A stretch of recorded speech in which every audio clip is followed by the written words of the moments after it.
Señor les bendiga. Amén. Es una bendición estar en este lugar para compartir la palabra. Y gracias, Pastor Ángel, por haberme invitado. Y la vez pasada que estuvo por allá, pues muchos hermanos pues, lo recuerdan. Y yo les comuniqué que venía para acá, porque ustedes saben que ya uno tiene que pedir permiso, no solo a la esposa. Estas son las cosas que pasan a veces cuando ya estamos casados. Y otros, pues, como dijo el hermano, corren para los cerros, ya después tienen que calmarse. Y muchas saludes, dijeron los hermanos. Yo les dije que siempre tenemos mucha cercanía entre hermanos y nos sentimos acalorados. Y el día del aniversario de las predicaciones anteriormente fue de mucha bendición. Y mi nombre es Freddy, como ya lo dijo, Freddy Antonio López, pastor de la iglesia Alfa y Omega. El 4 de septiembre ajusté un año, porque estos días uno los lleva cada día que pasa. Hay dos acontecimientos que siempre le digo a la congregación que siempre están a la luz de cualquier momento. Una es que podemos morir, pero nos contentamos cuando dice la Biblia que para mí el vivir es Cristo y el morir es ganancia. Otra ley es la venida del Señor. Son dos cosas que para eso tenemos que estar preparados. Así que cuando realmente estamos conscientes de un Cristo que realmente vive en nuestro corazón y reina, pues ya estamos conscientes de que tenemos esa responsabilidad, no tanto con el hombre, no tanto con el pastor, sino con Dios. Y en esta noche, hermano, quiero compartir un tema que se llama la importancia de ser conducidos por una visión de Dios. La importancia de ser conducidos por una visión de Dios. Y voy a tomar como referencia a un personaje que me llama la atención y que lo admiro mucho y que creo que nos debemos de familiarizar con estas personas, porque realmente de la palabra aprendemos grandes ejemplos. Y esos ejemplos no están ahí solamente para que pasarlos de vista y verlos, leerlos, sino para que realmente veamos lo maravilloso cuando realmente uno se es conducido por la mano poderosa de Dios. Y yo quiero, hermanos, que vayamos al libro de Nehemías. Nehemías 1:1 al 3. Y antes de pasar a leer, pues la palabra dice que Nehemías no era un sacerdote, ¿verdad? No era un pastor, era un laico, era una persona de la cual se dejó utilizar por Dios. Y vamos a ver aquí en Nehemías 1:1 al 3. Me contestan con un amén cuando ya lo tengo. Muy bien, dice 1:1 al 3, Nehemías 1:1 al 3, dice así: palabras de Nehemías, hijo de Acalías. Aconteció en el mes de Kislev, en el año 20, estando yo en Susa, capital del reino, que vino Ananí, uno de mis hermanos, con algunos varones de Judá, y le pregunté por los judíos que habían escapado, que habían quedado de la cautividad, y por Jerusalén. Bueno, para ir entrando en detalles, Nehemías es un hombre muy conocido por reconstruir los muros de Jerusalén. Ahora, ¿qué pasaba, hermanos, con una ciudad como Jerusalén que no tuviera muros? Era una vergüenza, porque cuando venían los ataques del enemigo, los hallaban, como decimos en nuestro argot popular, a quema ropa. Y era una vergüenza, pero Nehemías me llama la atención que cuando él ve a un compañero y dice: ¿y cómo están mis paisanos? Utilizando nuestro lenguaje. Y yo, desde el principio, cuando yo veo, me pongo a pensar, ¿qué fue lo que Nehemías pensó en ese momento? ¿Qué fue lo que Nehemías dispuso en el corazón de Dios?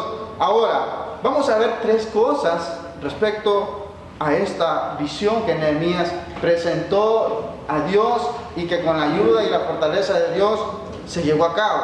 Primero, cosas que normalmente, hermanos, nosotros nos pasan. ¿Cuántas veces nosotros pensamos en un proyecto futuro? ¿Cuántas veces nosotros decimos: yo quiero esto para el próximo año? Yo hace 2 años, una de mis ilusiones era casarme. Y bueno, Dios me permitió casarme. Y no voy a decir que estoy arrepentido, pero la verdad, Dios me ha dado una excelente esposa. Y yo le doy gracias a Dios siempre por mi esposa. Pero muchas veces hay personas que anhelan una visión y saben que no viene de parte de Dios. Saben que todavía no es el tiempo de Dios. Y muchas veces nos podemos dejar llevar por situaciones emocionales. Y cuando yo veo a Nehemías, las cosas que a veces no empiezan, hermano, con emociones, terminan dando buenas noticias. Y muchas cosas de las cuales las agarramos de repente porque pensamos que eso es la alegría nuestra, terminan con tristeza. Y recordaba el otro día, estaba viendo la historia de Gedeón, cuando la Biblia dice que escogió, ¿cuántos, hermano? Gedeón al final, Gedeón. 300 fueron 32,000 Pero ¿cuántos? ¿Y con cuántos termina? ¿Y qué era lo que iban a lograr? Van a ganar una batalla. Y parece ilógico las cosas que hacen Dios. Pero al final, cuando nos dejamos guiar a un proyecto que viene de Él, solamente nosotros nos toca esperar en Él. Amén. Y otra de las cosas es saber confiar en Él. Ahora, la pregunta que vamos a formular ahorita, ¿cómo conseguir una visión de Dios? Ya vimos lo que les dije como punto principal, la importancia de tener una visión de Dios. Ahora vamos a ver cómo conseguir una visión de Dios. Me llama la atención porque Nehemías, como quien dijo, ¿qué es lo que voy a hacer por mis hermanos? Hermanos, cuando nosotros nos vamos al Nuevo Testamento y la Biblia dice, amaos los unos a los otros, yo no puedo dejar desapercibido lo que Dios pone en el corazón de este hombre. El amor que pone en el corazón de este hombre Dios para que pueda conmoverse por sus hermanos. Y dice en el 1 al 3, en el 3 dice que vino, en el 1:2, que vino Ananí, uno de mis hermanos, con algunos varones de Judá, y les pregunté por los que habían escapado. Primero, hermano, lo que Nehemías hace, primero él pregunta. Yo siempre recuerdo un hermano que me dijo algo que nunca se me va a olvidar. Siempre que yo estaba sentado escuchando cómo narraba el estudio, a veces siempre me daba pena preguntar algo. Y me dijo algo que nunca se me olvidó. Hermano, no hay pregunta tonta, solo tontos que no preguntan.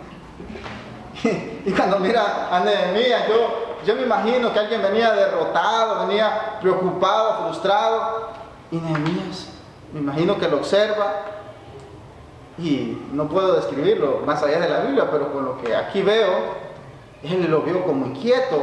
Él dijo, no, esta es mi oportunidad de preguntarle por mis hermanos. Y una de las cosas que podemos ver ahí como evidencia es ver que él estaba interesado por ellos. Saben, hermanos, hoy en el tiempo que tenemos, este es uno de los problemas más serios, que podemos vivirlo, y yo se lo digo por experiencia. Allá donde estoy pastoreando, yo les he dado un ministerio que todos lo tenemos que tener, es amados los unos a los otros. ¿Por qué? Porque estamos viviendo tiempo de falsedades, tiempo donde muchas veces por la conducta, por la falta de sinceridad con el hermano, muchos se están yendo de las iglesias. Esto es una cruda realidad que hoy estamos viviendo, y cuando usted le pregunta a la persona, hermano, ¿y por qué no va a la iglesia? La persona le dice, es porque tal hermano. Y algunas veces es por a veces no explicar un verdadero evangelio sólido, como decía el hermano, un evangelio que realmente llegue al corazón. Porque yo siempre he dicho, hermano, cuando realmente Dios ha puesto en el corazón de nosotros una verdadera intención y un verdadero nacimiento como hijos de Dios, la verdad que van a haber muchas cosas que aunque nos quieran, como decimos, desbaratar, no se va a poder, hermano. Porque la mirada no va a estar en el hombre. Amén. La mirada no va a estar en aquel que falla. La mirada va a estar en Dios. Amén. ¿Y cuántas veces uno ve aquí, hermano? Primero, Nehemías pregunta, número 2, C, A, B, C, voy a llevarlo por inciso. Dice el versículo 4, cuando oí estas palabras, 1:4, me senté y lloré e hice duelo por algunos días y ayuné y oré delante del Dios de los cielos. Hermano, quebrantamiento.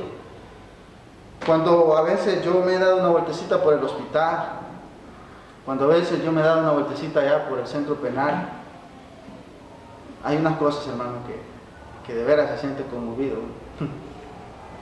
Y cuando veo que hay gente que no tiene aprecio ni por lo que Dios da, uno también se conmueve. Porque muchas veces, hermano, hay cosas que Dios nos da para que nosotros las valoremos.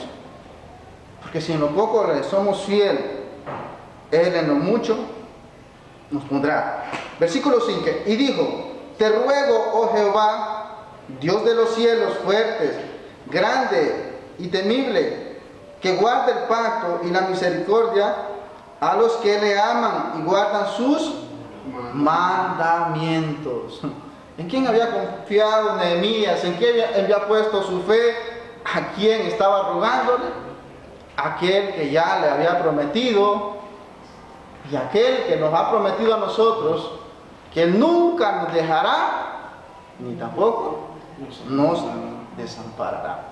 Ese es el mismo Dios de Nehemías. Ahora, ¿quién era Nehemías? Un copero, hermano, un funcionario. Claro, el puesto de él no era tan, así como decir, era un puesto tan fácil. La función de él como copero era probar la comida, el vino del rey, antes de que él lo probara. Claro, si él se moría, el rey ya sabía, ¿verdad?, que iban a tender una trampa, pero tenía que haber una confianza, tanto para morirse como también con el rey, porque la verdad, tanto para el rey como para él no era fácil. Ahora, lo que él hace es inquietarse, lo que él hace es sentir compasión, pero también en el versículo 5 dice algo muy importante, y dijo, te ruego que guardas el pacto y la misericordia de los que le aman y guardan sus mandamientos. Qué importante, ¿verdad? Él ya está empezando a pensar, hermano, en cómo va a ser para poder ayudar a sus hermanos. Número 2, vamos a ver en la segunda parte, cómo comunicar la visión de Dios. La primera dijimos, cómo conseguir una visión de Dios. Nunca olvidemos, hermanos, la pregunta, nunca olvidemos el quebrantamiento de corazón, nunca olvidemos la oración, nunca olvidemos nuestras inquietudes ante Dios y nunca olvidemos nuestra intención e imaginación. Y número 2, cómo comunicar la visión de Dios. Vamos a ir en el 2:11, dice, llegué pues, me gustaría que alguien participara, ¿no?, en el versículo 2:11.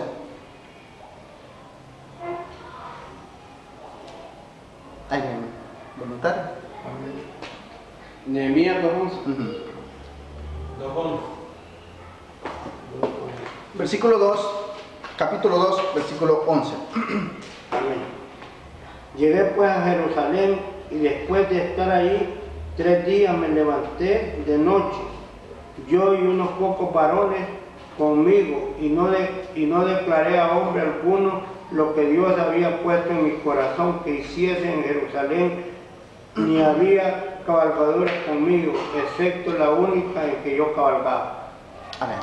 Interesante lo que dice él, ¿verdad? Yo y unos pocos varones. Cuando yo miro un grupito así, hermano, estaba viendo la estructura de la iglesia, yo me lleno de gozo, te lo digo de todo corazón. Me lleno de gozo porque uno puede ver la fidelidad de Dios con aquellos que guardan sus mandamientos. Nosotros allá también estamos luchando por un proyecto, pero yo también estoy insistiendo, hermanos. Si nosotros le somos fiel, la palabra dice que Él también nos será fiel. Otra de las cosas que Él no nos ha pagado conforme a nuestras iniquidades. Él ha tenido misericordia de nosotros. Ahora, cuando yo veo a este hombre, hermano, ¿cuánto trabajo hay en la iglesia? Mucho, hermano. ¿Cuántos se quieren involucrar?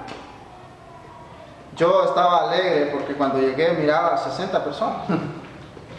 Y a veces llegaba y miraba la iglesia llenita. Y cuando empecé a trabajar, solo me llegaron 21. Y empezamos a trabajar y a trabajar. Y estamos construyendo y vamos a construir, levantar unas paredes. Y a veces digo yo, ¿cuántas personas se nos van a acercar? Pero ¿cuántas personas van a irse? ¿O cuántas personas van a querer trabajar?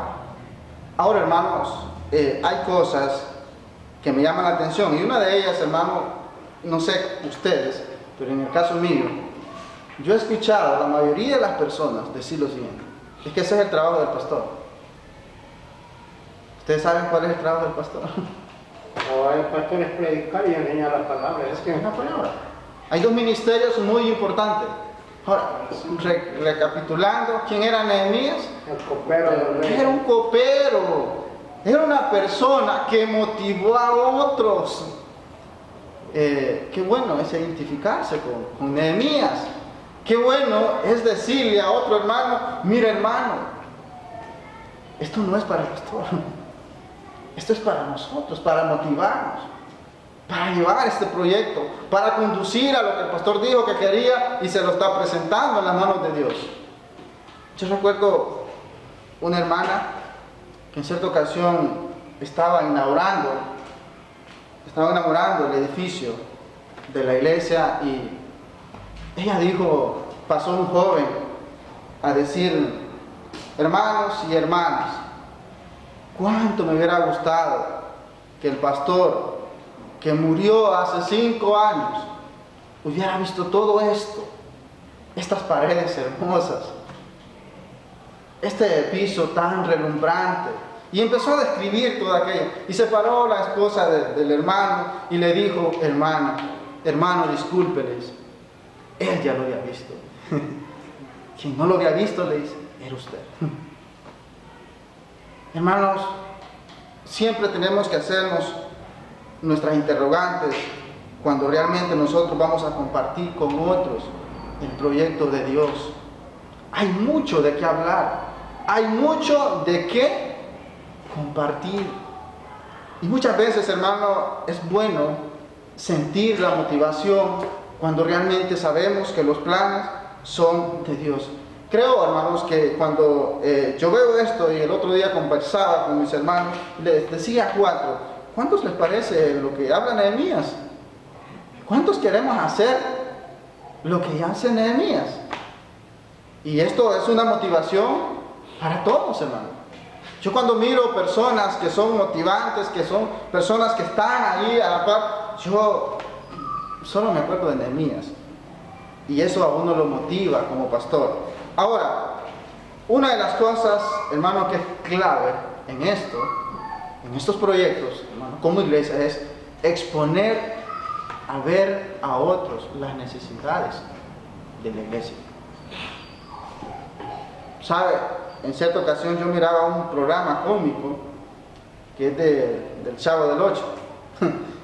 Y hubo una frase que también me llamó la atención, y estaba preguntando el que sale de profesor y le decía ¿qué era bueno para el corazón?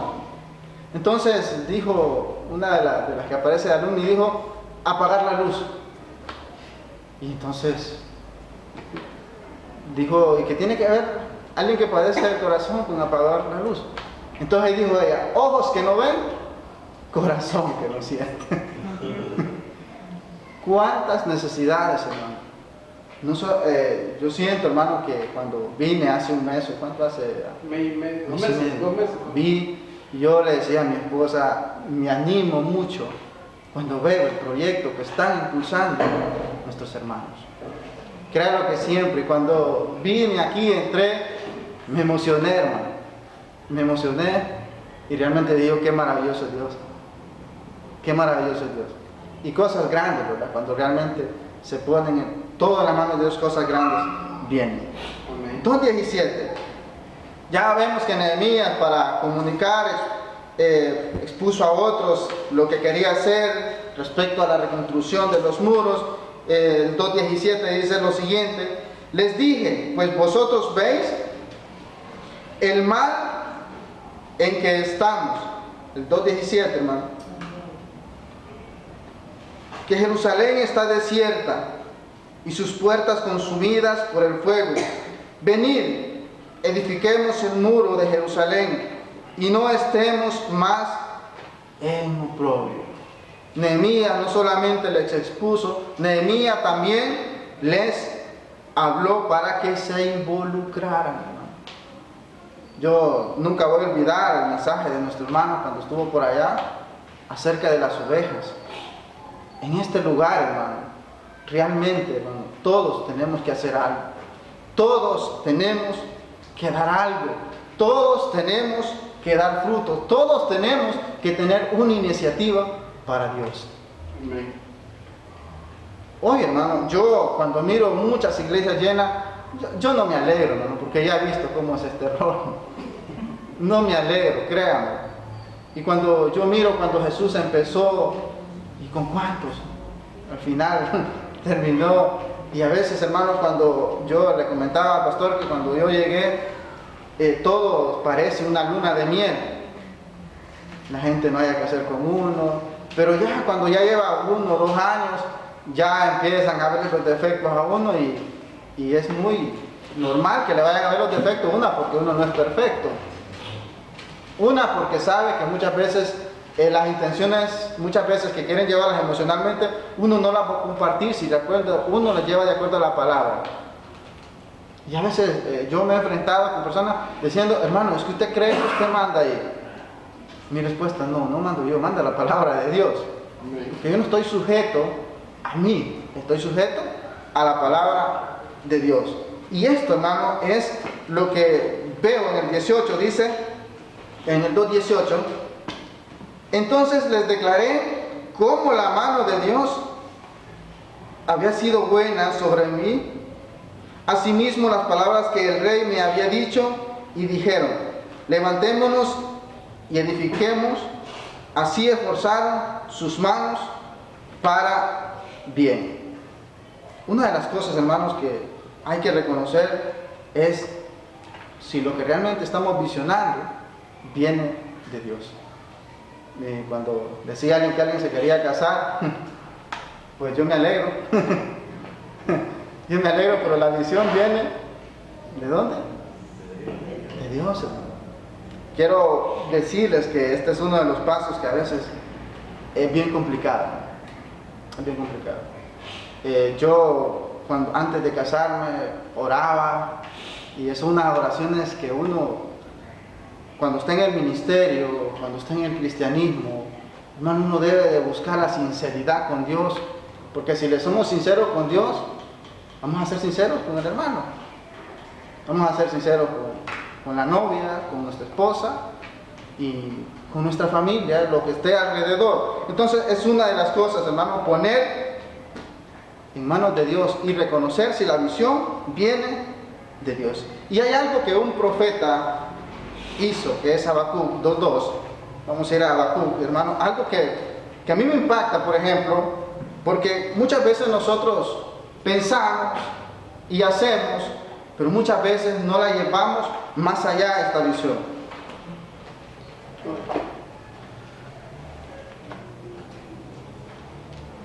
Me contestan con un amén. Amén.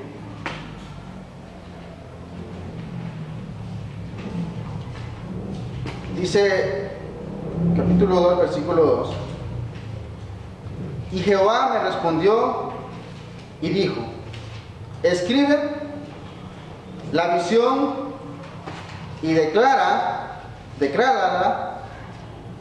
en tablas para que corra el que leyere en ella. Todos están discipulando. Todos. Una de las cosas que me emociona a mí es lo que dice el mandato, ¿verdad? Y ser discípulos a todas las naciones. Conozco una iglesia, y que yo no hago esto, pero le he contado a los hermanos, que hace lo siguiente. Ellos un año lo que yo no comparto a veces es que no lo hacen tan bíblico, pero es una iglesia que por cierto es en otro lado, no es aquí en el Paraíso. Ellos acostumbran un discipulado de hermanos de acuerdo a que un año está el hermano discipulándose, al año empieza el hermano a irse y andar juntos evangelizando. Y después ellos pasan otro año, ¿verdad? En parejas, de 2 en 2. Después regresa el otro y se va el otro y hace otro discípulo. Pero la verdad que son diferentes formas de pensar, pero en el caso de nosotros, el discipulado lo hacemos en grupo. Después cada quien tiene su tarea de poder evangelizar a cada persona, de poder traer otra persona. Y así, gracias a Dios, hemos tenido un resultado, más que todo con jóvenes y con algunos adultos. Pero hermanos, la evangelización, por ejemplo, es una de las visiones que no debe dejar desapercibida. Todos nosotros tenemos que tener esa visión de evangelizar, una de consultar el ánimo los unos con los otros. Yo sé que la mayoría de los hermanos, pero no sé a cuántos les ha pasado a ustedes, pero cuando tal vez usted está enfermo y ya ni le llama para saber cómo está, ¿cómo se siente? ¿Cómo se siente cuando usted a veces está a veces triste y a veces llega alguien y lo anima? ¿Cómo se siente? Se siente contento, se siente como que usted empieza a renovar energía.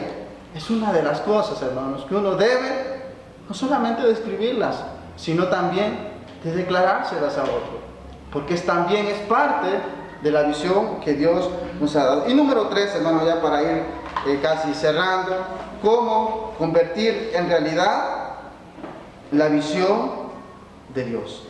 Hemos visto 2 cosas, hermano, que de acuerdo a la importancia de ser conducidos por una visión de Dios, dijimos número 1, cómo conseguir una visión de Dios, y número 2, cómo comunicar la visión de Dios, y número 3, cómo convertir en realidad la visión de Dios. En el versículo 2:7 dice lo siguiente: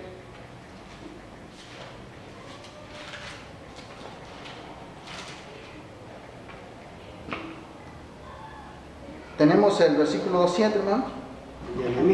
De Nehemías. Vamos a regresar a Nehemías.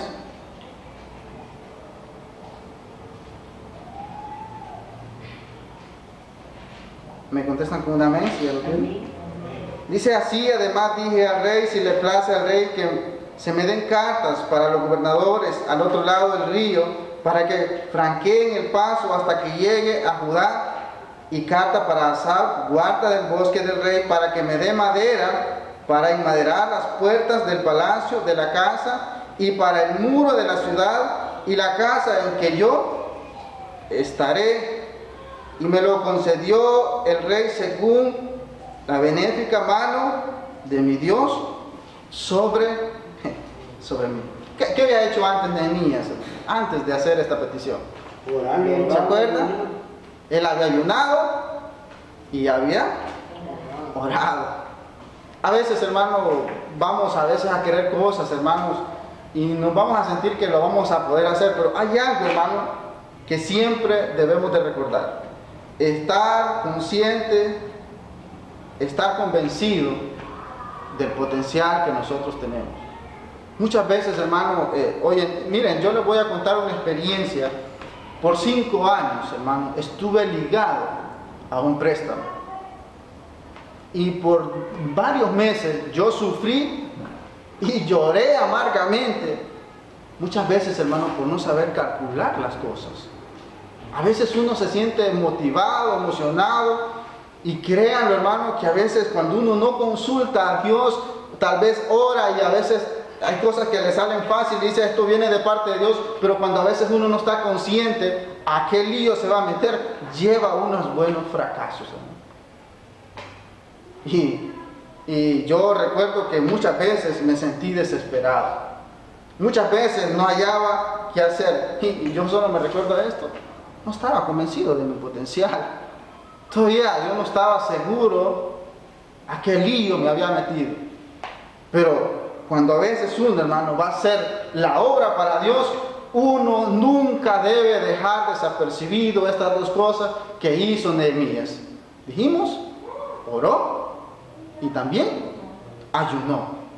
En pocas palabras, él dice, bueno, lo que voy a hacer está de parte de Dios. Sé que Dios está conmigo.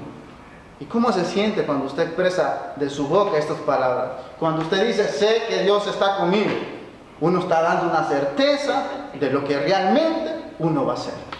Y esto es algo muy motivante, es algo muy maravilloso, saber que el potencial viene de Dios y que sabe que Él lo va a respaldar, sabe que todo lo que va a hacer, hermano, está de acuerdo a la palabra de Dios. Porque a veces muchas personas nos van a motivar a cosas que realmente no están ni por cerca pues, de la palabra de Dios, hermano. Hay veces que hay gente que lo va a motivar a otras cosas. Y a veces puede decir usted, no le voy a ir al pastor Ángel porque esto me parece más interesante. Y a veces nos puede pasar por alto una situación de esta. Yo cuando miro a veces en Josué 9 de los Gabaonitas, algo así, que dice que fueron con astucia a Josué y lo engañaron, hermano. Y muchas veces, hermano, nosotros nos vamos a sentir también que alguien nos va a querer engañar. Y allí es donde nosotros tenemos que tener bien abiertos nuestros ojos. Porque muchas veces nos van a querer que nosotros busquemos otro tipo de potencial fuera de la palabra de Dios. Y esto sí realmente, hermano, yo les quiero decir, esto sí es muy peligroso. Y lo segundo, dice allí mismo, dice en el 2:17, hermano, les dije pues, en el 2:17, les dije pues, vosotros veis el mal que estamos, que Jerusalén está desierta y sus puertas consumidas por el fuego. Venid, edifiquemos el muro de Jerusalén y no estemos más en oprobio. Habían unas personas que lo miraban ir y decían, está bonito ese grupo, pero hay cosas que no las querían dejar. En el capítulo 4:1, nosotros vamos a ver algo, hermano, que siempre como cristianos nos vamos a enfrentar a estos problemas. Y dice ahí, cuando oyó Sanballat que nosotros edificábamos el muro, se enojó y se enfureció en gran manera e hizo escarnio de los judíos. Y habló delante de sus hermanos y del ejército de Samaria y dijo, ¿qué hacen estos débiles judíos? ¿Se les permitirá volver a ofrecer sus sacrificios? ¿Acabarán en un día? ¿Resucitarán de los montones del polvo las piedras que fueron quemadas? Hermanos, yo les doy una sugerencia. Parece un poquito raro lo que les voy a decir. Rodéense de personas que le van a ayudar a impulsar lo que es de la iglesia. Porque el enemigo es astuto y a veces, hermano, se va a querer infiltrar. A veces, hermano, mientras usted esté trabajando, haciendo actividades, va a llegar alguien que le va a decir, ¿y para qué está haciendo eso? ¿Para qué? Siempre va a haber alguien. Decía un hermano, siempre va a existir la familia Contrera. No, ni se llame Contrera por aquí, no ninguno. Pero eso siempre va a pasar. Yo recuerdo una anécdota de una señora que en cierta ocasión estaba tan frustrada y se fue a la orilla de un puente y quedaba viendo aquellas tremendas alturas. Y ella, solo los problemas se le cruzaban por la mente, tantos problemas. Y al ratito le apareció otra señora y le contó un montón de problemas.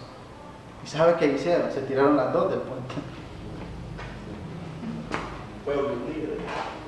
Se motivó a tirarse, se motivó al fracaso. No erréis dice el apóstol Pablo, 1 Corintios. Las malas conversaciones corrompen las buenas costumbres, hermano. A veces, hermano, nos vamos a creer que nosotros lo podemos todo y que nadie nos va a poder, pero la verdad hay advertencias para nosotros. ¿Cómo y con quién debemos de conducir? ¿Qué dice la Biblia que va a pasar si nosotros vamos con los que somos discípulos? ¿Qué le dijo Jesús a sus discípulos? ¿Qué iba a pasar con los del mundo? ¿Que los iban a amar? Aborrecer. ¿Que los iban a aborrecer, hermano? Ahora, vamos a seguir, dice, sea apasionado. Vamos a ver el 4:6. Edificamos pues el muro. El 4, versículo 6. Edificamos pues el muro y toda la muralla fue terminada hasta la mitad de su altura, porque el pueblo tuvo ánimo para trabajar. Seamos apasionados por la visión. Yo les animo, hermanos, a que créanlo, yo no sé el pastor Ángel, pero una de las bendiciones para mí ha sido la asociación de pastores. Yo a veces me río, hermano, me lleno, y una de las cosas ha sido los estudios que hemos tenido ahí, las palabras, a saber que somos un club, hermano, donde realmente pasamos situaciones difíciles, dolorosas, por muchas veces, hermano. Pero sabemos que la recompensa está allá en el cielo. Sabemos que Dios no se queda con nada. Y sabemos que todo lo que muchas veces, muchas críticas, muchas cosas que muchas veces a nosotros no nos gusten, muchas veces, hermano, esas cosas ya están dichas. ¿Qué dice la palabra? Bienaventurados cuando os vituperen, dicen, por causa de mi nombre. Solamente alguien dijo por ahí cuando lo ofrenda, solo hay que mirar a Cristo, cuánto padeció, cuánto sufrió, y ver lo que Él ya pagó por nosotros en la cruz, todo por nuestros pecados. Ya a nosotros ahora nos resta corresponderle, pero hay algo, hermano, que les dije y se los repetiré: ser apasionado por la visión. Y con esto quiero relacionar a los que practican el deporte, por ejemplo el fútbol. A veces yo miro que ellos se fracturan, lo golpean, y miro a una gente a veces en los estadios y brincando debajo de un sol, debajo de agua y lloviendo, y ellos felices ahí. Y digo yo, eso es una pasión. Hermanos, hay una motivación para nosotros, y eso debe de motivarnos, que es Cristo. Es ver que nuestra ciudadanía no está aquí, hermano. Nuestra ciudadanía está en los cielos. Establezca las prioridades. Veamos el 6:1, hermano, de Nehemías. Alguien me lea lectura, hermano. Cuando oyeron Sanballat y Tobías y Gesén el árabe y los demás de nuestros enemigos que yo había edificado el muro y que no quedaba en el portillo, aunque hasta aquel tiempo no había puesto las hojas en las puertas. 2. Sanballat y Gesén enviaron a decirme: ven y reunámonos en alguna de las aldeas en el campo de Ono. Mas ellos habían pensado hacerme mal. Hermanos, debemos de establecer nuestras prioridades. ¿En qué sentido, hermano? Hay cosas que nadie va a hacer por nosotros. Por ejemplo, alguien nos puede ayudar a orar. Alguien nos puede ayudar a compartir la Biblia, pero la oración y la palabra de Dios es una prioridad nuestra. Y cuando yo veo aquí, hermanos, que este grupo siempre se le involucró a Nehemías para hacerlo sentir mal, nunca deje desapercibido que habrá personas que lo van a hacer o la van a hacer, hermana o hermano, hacer sentir mal. Acuérdese que hay una palabra que dice las aflicciones del justo ¿son qué? Dice, hay un texto que dice: las aflicciones del justo son muchas, pero de todas ellas las librará Jehová. Así que si usted alguna vez ha pasado por algo que realmente lo ha hecho sentir mal, pues reconozca que eso va a pasar. Reconozca que hay que pasar un proceso. pero nunca vamos a pensar, a poner la mirada, porque muchas personas, el propósito va a querer desviarles su mirada en Cristo. Y eso es lo que hoy en día debemos de tener mucho cuidado. Y por último, hermano, ya para ir terminando, manténgase conectado a la visión. Capítulo 6, 14 al 16 dice lo siguiente: acuérdate, Dios mío, de Tobías y de Sanballat conforme a estas cosas. Quisieron también, acuérdate de Noadías, profetiza, y de los otros profetas que procuraban infundirme miedo. Qué interesante, ¿verdad? Nehemías está culminando y él recuerda quienes le hicieron miedo y le dijeron, hermano, que lo iban a matar. Si usted lee más atrásito ahí del 6, Nehemías pasó amenazas. Pero ¿por qué le digo, hermano, que hay que mantenerse conectado a la fuente? La palabra dice: separados de mí, dijo Jesús, nada podéis hacer. Si usted no es hijo de Dios, imagínese de quién es hijo. Imagínese que el grupo de Satanás va a perder. Con Nehemías hicieron muchas cosas para quererlo desanimar. Con Nehemías hicieron muchas cosas para que él lo siguiera. Pero perdieron, hermano. Así que estamos en el grupo de los ganadores. Eso nos debe de fortalecer. Eso a mí me motiva, por ejemplo, saber que alguien me critica. Hermano, yo siempre le doy gracias, créanmelo. Y se lo digo a los hermanos cada vez que oro: Señor, gracias por lo que me critican. Porque eso me van a hacer más fuertes, hermano. Eso me van a ayudar a crecer espiritualmente. Eso me ayuda, hermano. Y cuando muchas personas le dicen: eso sí está feo lo que ustedes hicieron. Pero cuando usted sabe que lo que está haciendo se hizo para honra y gloria de Dios, aún hasta lo que usted canta, hasta lo que usted da, sabe que se hace para Dios. Y eso significa que su fe está siendo puesta en Cristo y su prioridad está conectada a la visión de Dios. Eso es lo más importante de saber conducirse por una visión de Dios. Y eso es, hermano, lo que en esta hermosa noche, hermano, que he traído para compartir. Y les digo, hermano, muchísimas gracias. Ayúdenme a orar porque estoy teniendo ahí también muchos proyectos y sé que algunos van a querer desanimar. Sé que algunos, o no sé si ya, pero muchas personas los van a querer desanimar, pero nuestra mirada debe de estar en Cristo. Así que el Señor les bendiga y seguimos adelante. Amén.